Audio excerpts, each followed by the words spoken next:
예레미야 30장 12절부터 24절 말씀을 읽었습니다. 12절에 보시면 여호와께서 이와 같이 말씀하시니 내 상처는 고칠 수 없고 내 부상은 중하도다, 그렇게 말씀을 하고 있습니다. 이스라엘은 치료될 수 없는 치명적인 상처를 입었습니다. 그런데 그 상처가 다름 아닌 자신들의 죄악 때문이다, 그렇게 하나님께서 말씀하고 있죠.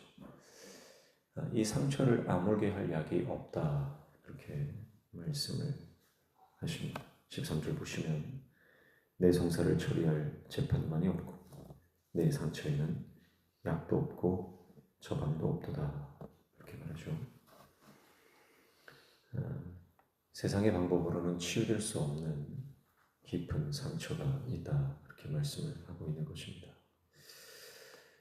그런데 이스라엘은 약도 없는 병에, 이 상처에 애굽이 도와줄 줄 알고 애굽이 도와주면 이 상처가 나을 줄 알았습니다. 주변에 강한 사람들, 강한 민족들, 강한 나라가 자기를 돌봐주면 자기 상처가 치유되고 아물어질 줄 알았습니다. 그러나 그들의 병명은 도무지 고칠 수 없는 불치병입니다. 그래서 그 어떤 사람도 그들의 상처를 만지고 고쳐줄 수 없다라고 말하는 것이죠. 세상적인 방법으로는 도무지 고칠 수 없는 깊은 상처다, 그렇게 말씀하고 있습니다. 왜 그러냐면 그 원인이, 이 치명상의, 이 치명적인 상처의 원인이 바로 그들의 악행과 죄악 때문에 그렇습니다. 그래서 이 상처를 치료해 줄 수 있는 분은 오직 한 분이죠. 그건 바로 하나님이십니다. 하나님만이 그들의 상처를 치유해 줄 수 있다 말씀을 하고 계세요.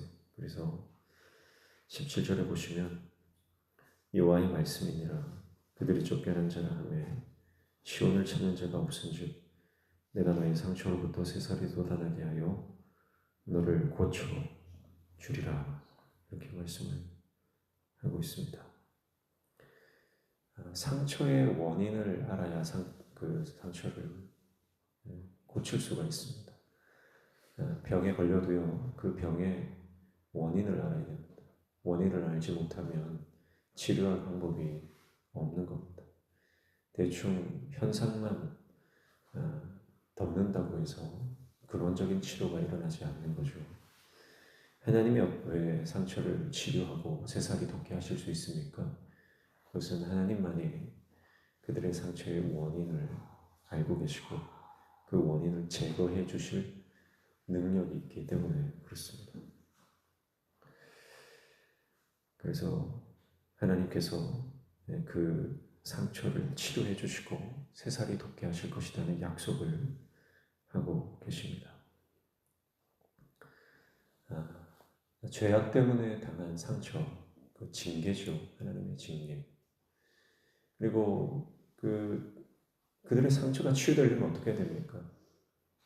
그들의 상처가 치유되려면 그들을 괴롭히고 그들을 포로로 잡아가고 그들을 유린했던 그 제국을 멸망시켜야 그들의 상처가 치유되는 겁니다. 근데 그게 가능한 분이 누구예요? 하나님 한 분이에요. 바벨론 제국을 멸하실 수 있는 오직 한 분 하나님이죠. 그렇게 강하다고 자부했던 애굽도 아니고 주변에 많은 열강들도 아니고 이 바벨론,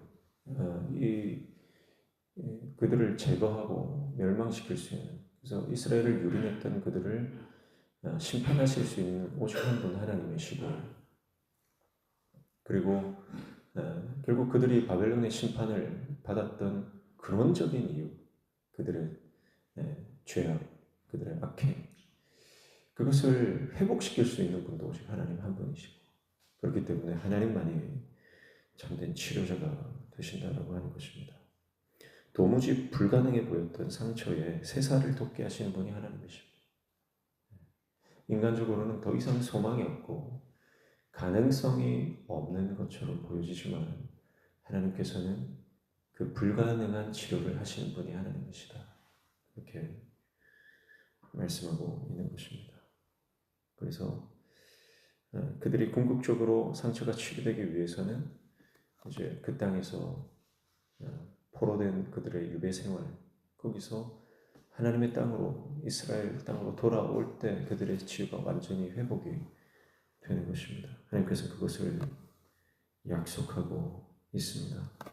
그래서 18절과 19절 보시면 여호와께서 말씀하시니라. 불안해나 야곱의 장막 포로들을 돌아오게 할 것이요 그 거처들의 사랑을 베풀 것이라. 성읍은 그 폐허가 된 언덕 위에 건축될 것이요 그 보루는 규정에 따라 사람이 살게 되리라. 그들에게서 감사하는 소리가 나오고 즐거워하는 자들의 소리가 나오리라. 내가 그들을 번성하게 하리니 그들의 수가 줄어들지 아니하겠고 내가 그들을 존귀하게 하리니 그들은 비천하여지지 아니하리라.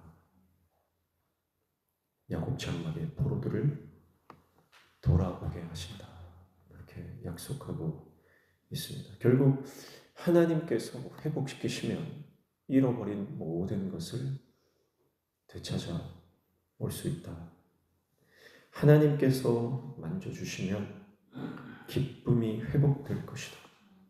하나님께서 역사하시면 그들이 빼앗겼던 감사의 제목들도 다시 되찾게 될 것이다. 그들은 더 이상 멸시당하지 않을 것이다. 그들은 더 이상 비천한 상태에 놓여있지 않을 것이다. 하나님께서 부어주시는 축복으로 말미암아 그들은 다시 영화롭게 될 것이다.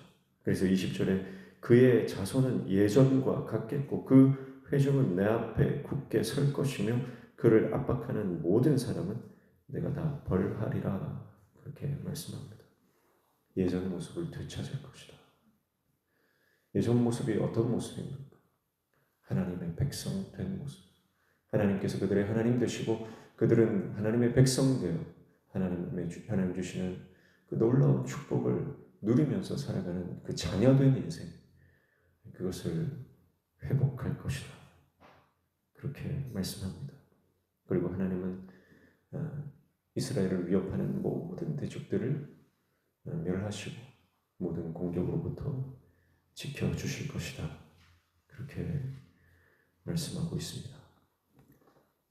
그래서 예레미야 30장부터는 지금까지 줄곧 심판과 징계에 대한 말씀, 회개하고 돌이키라는 강력한 회개 촉구의 말씀을 선포했지만 30장부터 이 회복의 말씀을 예레미야를 통해서 선포하고 계십니다. 하나님께 돌아오면 회복될 것이다. 하나님께서 허락한 그 기한이 차게 되면 회복의 때가 반드시 오게 될 것이다. 그리고 하나님께서 회복하시면 모든 것이 다시 원상복구될 것이다. 그렇게 말씀하고 있습니다. 사랑하는 성도 여러분, 오직 하나님만 우리의 삶을 회복시키시는 분인 줄로 믿습니다. 하나님만이 우리 삶의 치료자이십니다. 주님이 치료하지 못할 것이 없습니다. 주님이 회복시키지 못할 문제가 없습니다. 주님께서 만지지 못할 마음의 상처가 없고 주님께서 만져주시면 회복되지 않을 상처가 없다는 것을 기억하시고 오늘도 우리가 주님 앞에 나아가면 우리 삶의 모든 문제와 상처와 여러 가지 고민과 주님 안에서 치유되고 회복되는 역사가 일어나게 될 줄로 믿습니다. 세상 그 어떤 사람들도요, 아무리 전문가라고 해도 우리가 많은 돈을 아무리 들이고 열심을 내도 세상에서는 참된 평안을 얻을 수 없고 참된 위로와 치료를 경험할 수 없습니다. 일시적인 것, 잠깐의 위로는 있을 수 있겠죠. 그러나 영원한 평안과 위로와 안식, 참된 치료의 역사는 오직 하나님께만 있는 줄로 믿습니다. 오늘도 그 주님 우리를 고치시고 우리를 싸매시고 우리를 회복시키시고 우리를 변화시키실 그 하나님의 은혜를 바라보며 그 은혜 안에 거하는 저와 여러분 되시기를 주님의 이름으로 축복합니다. 하나님께서 우리의 심령을 치료해 주실 것이고 우리의 가정을 치료해 주실 것이고 우리 교회를 치료해 주실 것이고 이 민족을 회복시켜 주실 것입니다.